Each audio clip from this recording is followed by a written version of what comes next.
My name's Kathryn, and I'm one of the founders and co-CEOs of Decoded. And I'm here today to tell you a bit about that journey. It's a technology education company that I co-founded with a mission to decode the world of technology and put technology back in people's hands and really upgrade what I thought was the hardest software of them all, which is us. It's human beings. Something is wrong with learning. Something is wrong with education. When did we stop learning? So I thought I'd do a little Google image search for the word classroom and see what I found, going 1910, 1920, 30, 40, 50, 60, you kind of get the picture here, until we get to today. And what changes have we seen in the classroom in the last 100 years? Yes, there's a bit more diversity. Yes, there's a little bit more technology. Yes, we're beginning to see things change, but fundamentally, if you look at it globally, the structures of education have remained remarkably unchanged in over 100 years. Some people think longer. Think how much the world has changed. You in this room represent that change. And yet the world of education and learning hasn't. And what about the future of now, the future of today, the adult working population?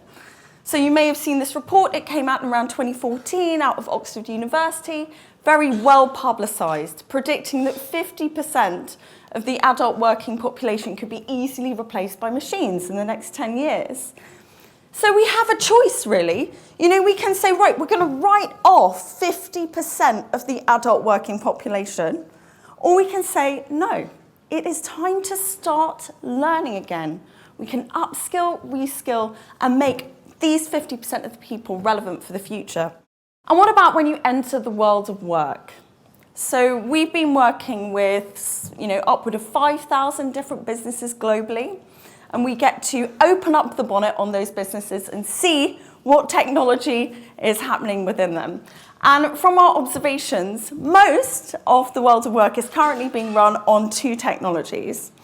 Number one is this, it's gut feel. And number two is this, yes, Excel spreadsheets. This is the main technology. For me, languages were always a way to not only unearth the ability to have a conversation with someone, but they were a way of understanding entire cultures. I loved everything about them. They were keys.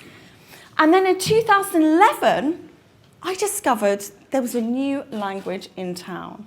It was a really kind of interesting moment in time. Smartphone penetration was at about over 50% in the US. The app economy was growing. And code, I wanted to learn. The language of the future, the language of billions. And here I was in East London in 2011, filled with coders and engineers and creatives and doers and makers and thinkers. And I thought, who should I ask? And I asked the CEO of an app development company because surely he would be able to teach me about code. And he said, shh, don't tell anyone. I have no idea. I have never written a line of code, never seen a line of code before. I can't teach you. And then I said, okay, right, who should I ask? He said, go ask one of those developers over there. So I went over and I found a developer friend and I said, would you be able to teach me? I want to learn code. I want to learn how to code.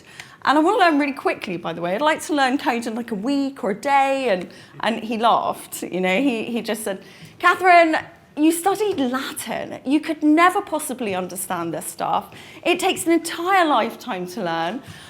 You didn't study maths. This is going to take 8 years. Just do something else. Go away. I'm still friends with him, by the way. And at that point, I thought, okay, well, I'll just look online and see what schools there are. And when you went online in 2011, 12, there wasn't anything. There was no choice. It's a very different world today. And there were a few schools teaching it, and I called them up, and computer science, and I'd either have to take 3 years out of work, or code wasn't even part of the curriculum. What? So we decided to create it. We created Code in a Day as a group, a transformational learning experience, so that I could learn, but but also so that we could give every single other person who felt excluded by technology the permission to learn too. It exploded, 85 different cities in the next 4 years, hundreds of thousands of learners. We decoded as many digital dark arts as possible, and it brought us to the data academies where we are today. And as you may have noticed, I am a woman. And I think it is important to state that this is one of the most incredible places for women to be and thrive and exist. We have people like Katie Bauman, she was leading a team of data scientists imaging black holes, making the invisible literally visible, right through to Ada Lovelace, back in the mid to late 1800s, who, was the person that algorithms were born from. Women invent technology. They make breakthroughs in technology. This isn't just a great place for women to be. This is a place where we can really succeed.